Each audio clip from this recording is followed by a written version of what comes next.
They say you can't win a championship in the first round, but starting out on the right foot could mean more than you think when every point counts. This week on Sledhead 24/7, AMSOIL Championship Snocross ventures south to Dubuque, Iowa for rounds 3 and 4 of the national tour. Can High Point man Elias Ishwal bring his winning ways back to Iowa, or will we see a new face light the candles? This is Sledhead 24/7.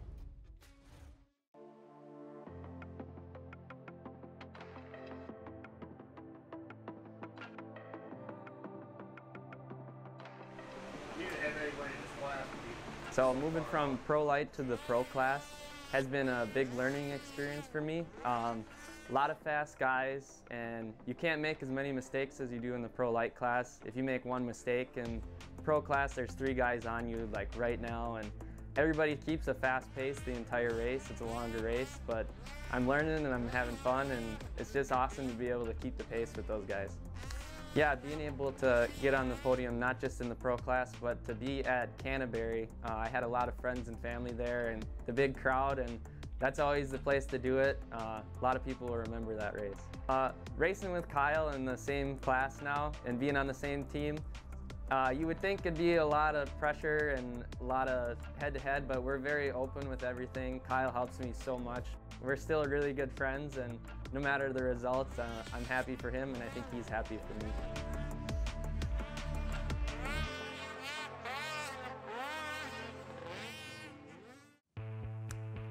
Yeah, so last weekend was the first weekend of the new season, and it was actually a really strong weekend for me.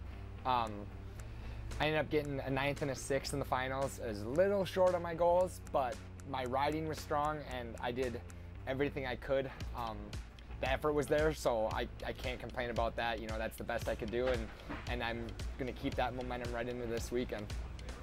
Yeah, so we just finished up today. We just finished up our first practice, and man, I think this track's gonna be really fun. I think it's gonna give the fans good racing, and I'm really excited. It's a kind of a narrower track. It might be a little hard to pass at times, but it's a longer track, and I think it's gonna be a good track.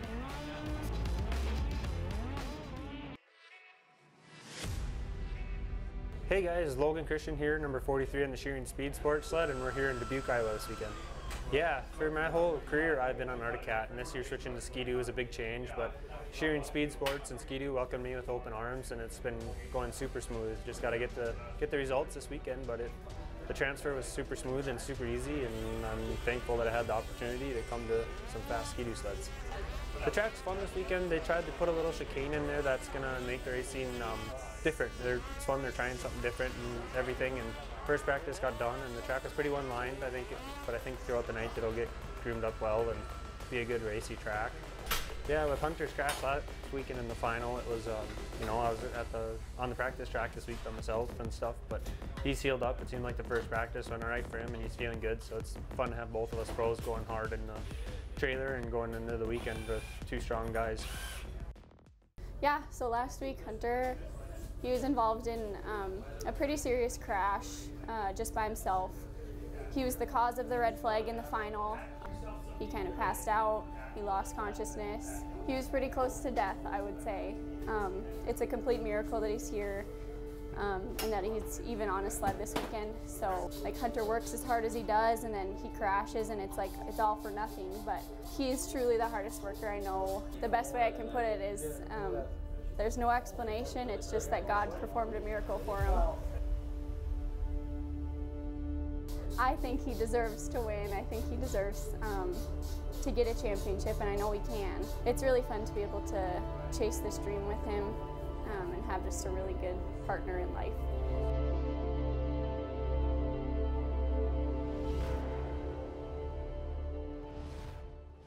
When we return, the AMSOIL Pro class approaches the start line for round 3. But first, we're taking you inside the BRP race shop, where Ski-Doo race sleds are fitted for the most extreme of racing environments. Hello everyone, my name is Jeff Leclerc, I am the BRP race manager, and today I will give you a quick tour of our race shop.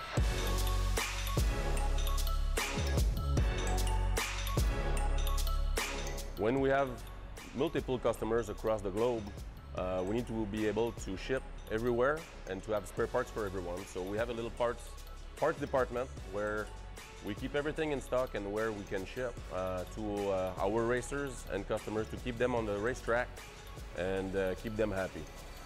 We also have all equipment needed to build exceptional product. We have very knowledgeable people that are able to build and test everything that we want, everything that we need. Obviously, technology is a main factor in here, so we push technology all the time. It never stops. No matter if it's suspension, chassis, engine, or reliability, we need to tackle everything. That's what we do here all year long. When I say all year long, I truly mean it. We work on the dirt with side-by-sides, and we work on the snow as well with snowmobile. No matter if it's a snowcross track or hill climb or cross country, we can do everything here. We can calibrate shocks, calibrate engines, build chassis. We have everybody and every tool needed to do everything. We have a shock dyno here, so we can calibrate our own shocks and modify them according to their very demanding environment. So we have everything we need to make sure that the sleds are ready for racing. My name is Jeff Leclerc. Thanks for stopping by at the BRP Race Shop. Sledhead 24/7 on CBS Sports Network is sponsored by the U.S. Air Force. Full-time, part-time, in or out of uniform. Join us. By AMSOIL. Runs on Freedom. By Polaris. And by Stud Boy. Traction with an attitude.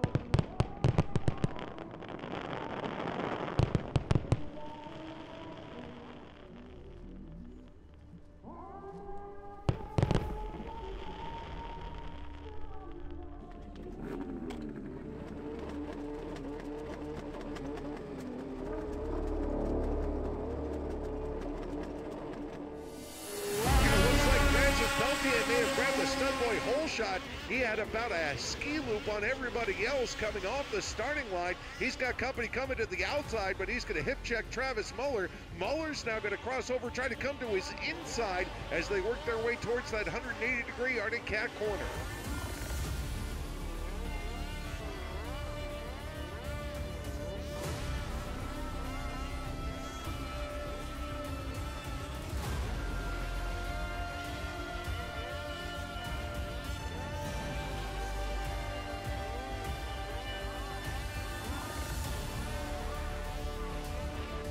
Behind Oscar Dorm, but when Dorm had misfortune, Pelletier was able to capitalize. Meanwhile, Francis Pelletier headed towards the white flag. Here's Emil Haar rolling along in second. He's chipped maybe about 3/10 of a second advantage out, and that's about it. The white flag waving. One more trip around, and Francis Pelletier could have a career first pro final win. And it's going to be a great night here for Warnet Racing. Jordan LaBelle wins Pro Light, and Francis Pelletier, a first-time winner in the Pro Division. Great run for Francis to win.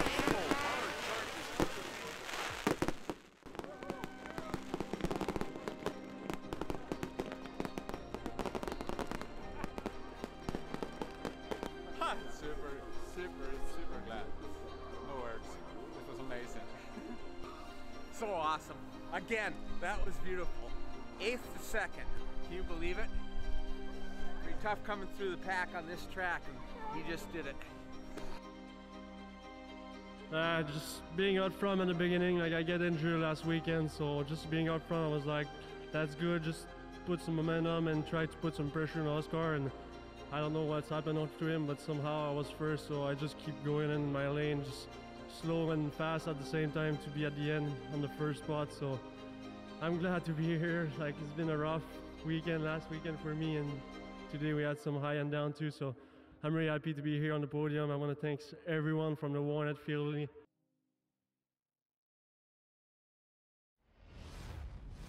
A monument monumental win for the Canadian rider and his team, Warner Racing Ski-Doo. The first career win is adversarial, but the second even more elusive.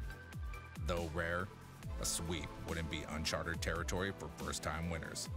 Find out what happens next. What we had seen in round 3 was a number of comeback stories for a bunch of them. Guys like Oscar Norum and Dan Benham, Jacob Jurek, proven pro winners that just didn't perform in the opening rounds. They had some kinks and bugs to work out. The comeback stories that we had is Francis Pelletier, a proven pro winner. He brought the heat. His first career pro win, a slew of pro podiums last year, but he was chasing that first win and it paid off big time. And the one rider who was really able to carry the consistency from Canterbury to Dubuque was Emil Haar. Has not been off the podium. Hat trick of podium finishes for Emil. After his career best second place finish at Canterbury Park, he said, "I'm the happiest man in America." He's so humble, he's so grateful to be here, and that confidence continues to grow each and every time we see him out on track. Lastly, Elias Visual, he doubled up back-to-back pro wins in the opening rounds, and he was up there, he was charging. Didn't have the greatest start, but he worked his way to the front of the pack, and it came down to the final laps. He was locked into the top 3 and got collected with another rider, which stripped away those podium hopes for the night. So to the chagrin and to the surprise of many, your defending 3-time champion Elias Visual off of the podium. This is the first time he hasn't been on the podium since last season in Deadwood. I think I was quite a bit fast too. Like, I was up from early and I just made my way there, put a little bit of pressure on Oscar. Like, he fell down, so I had nothing to say. Like, he wasn't there, I was still there. I keep racing. I choose some lane that was easy for me and easy to see and repeatable. Every day of racing is different, but just like yesterday morning, I felt I was feeling great. Even after practice, I had some good lap time, so I knew I had the speed. So coming today, I should have the speed again. I was in practice and be ready to race.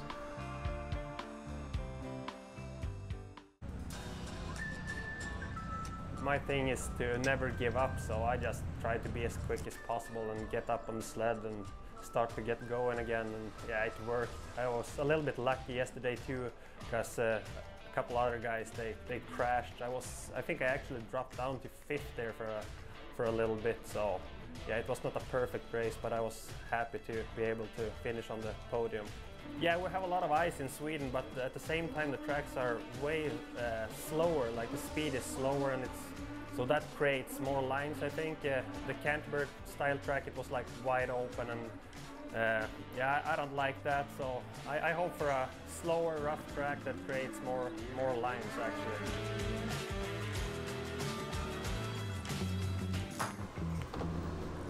Actually, I think the track was, I haven't tried this track yet, but I think the track was better yesterday because it was like 3 more corners, and I think 3 more corners is better than just 1 jump, because right now they just have 1 jump instead of 3 corners, and everyone can go fast in the jumps. It's just the same for everyone. Everyone will use the same line, the fastest line on the straight, on the written section.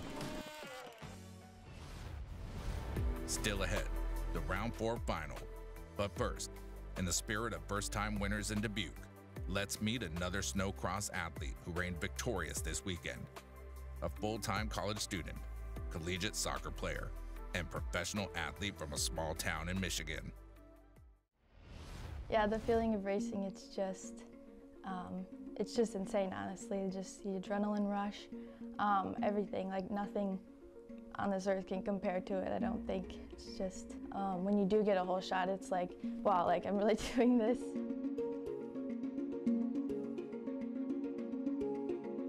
I'm a professional snowcross racer, full-time student athlete, so I go to school all year round. This school has allowed me to do that, play soccer, which I also love to do, and get to race snowcross. I race snowmobiles because it's just been a passion of mine ever since I started. My dad used to race a while back, and then so he introduced us to the sport. And actually leaving a race when I was 6 years old, my mom passed away. So it's kind of just been like carrying on thing that my whole family loved to do, but just taking it to the next level. So being a full-time student athlete and professional athlete, it's a lot, but I just keep looking towards my end goal. My end goal for my career is to be a nurse anesthetist, and for Snocross I just keep looking forward to the start of the season and just keeping my eyes on hopefully winning a championship. And when things get hard, that's just what I think about. So I think my workload definitely, it kind of puts me at an advantage, but also a disadvantage, I guess, because everyone, all they kind of do is just, they train all year long and then they show up and they hop on their snowmobile. And for me, I have things going on all year round, like with school, and then while I'm racing, I still have school to focus on. But after Snocross is over, then I have soccer to focus on as well. So I guess it's not really a disadvantage. I kind of like the lifestyle that I live. I kind of think it's my dream life, honestly. Playing those long soccer games, it definitely puts me in amazing shape to race Snocross. I definitely feel like I have something to prove this year. Last year I was just a notch below, and I feel like this year I've been training so hard and I've been doing everything I can do to just get better and better every day. So this year I'm definitely hoping to win a championship and do everything I can to win a championship. Sledhead 24/7 on CBS Sports Network is sponsored by the U.S. Air Force. Full-time, part-time, in or out of uniform, join us. By AMSOIL, runs on freedom. By FXR, premium outdoor gear that's worthy of who you are and what you love to do. And by ZIEGLER Cat, exceptional service backing the best equipment.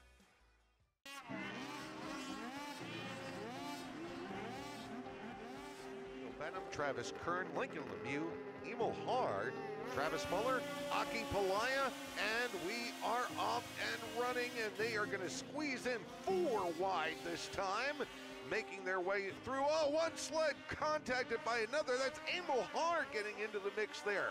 That did not look good. We are going to keep you updated there. Hard contact. Lincoln Lemieux was then involved in one of the worst crashes I have ever seen. And I remember being in the booth that night and trying to reset from it and, carry the show. And that's very hard to do when you see something like that, see one of your buddies. And mind you, the Snocross community is a very tight-knit one. So when you see one of your own, something like that happens to them, it can be devastating. And it's really hard to fathom what the team and his family are going through at that point. A few hours following the incident and into the next morning, it was a very grim and stark few hours, not knowing, is Lincoln Lemieux going to be okay? We found out that next morning that the official injury ended up being a collapsed lung, multiple broken ribs, and multiple fractured vertebrae. There was a liter of blood drained from his lungs, and 2 tubes were inserted to reinflate his collapsed lung. But thankfully, there was no spinal cord damage, and that was the most refreshing of the news. First of all, to know that he's going to be okay, but 2, to know that the crash could have been a lot worse.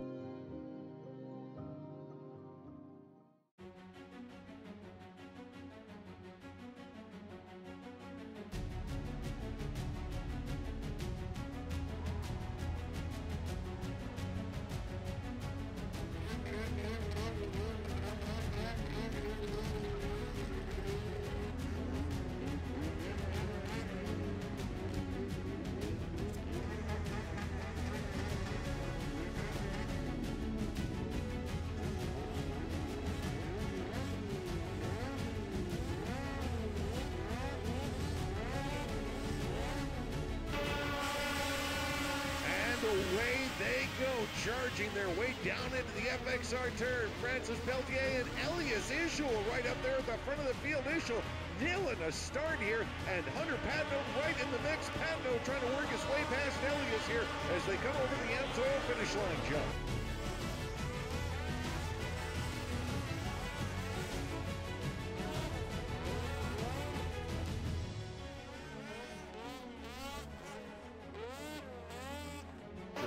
Going a lap down here as well, as Peltier has not put a ski run here in this pro final. Double your pleasure, double your fun. Francis Peltier is double #1 as he'll cross the line for his second straight pro final win here in Dubuque.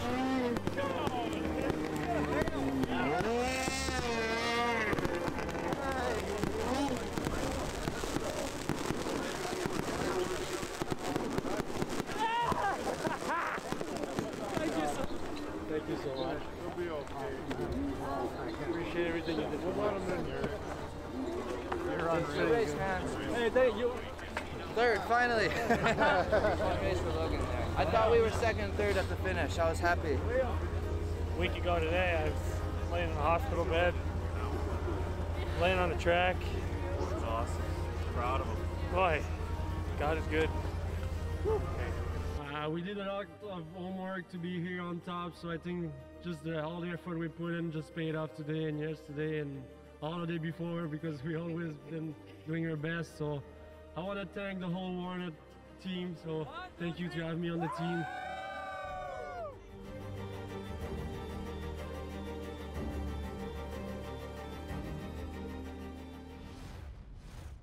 Next week, unseasonably warm temperatures and lack of snowfall have rerouted the tour to West Fargo, North Dakota. Will we see a new or repeat winner? Will Emil Haar continue his podium consistency? Find out next week on Sledhead 24/7.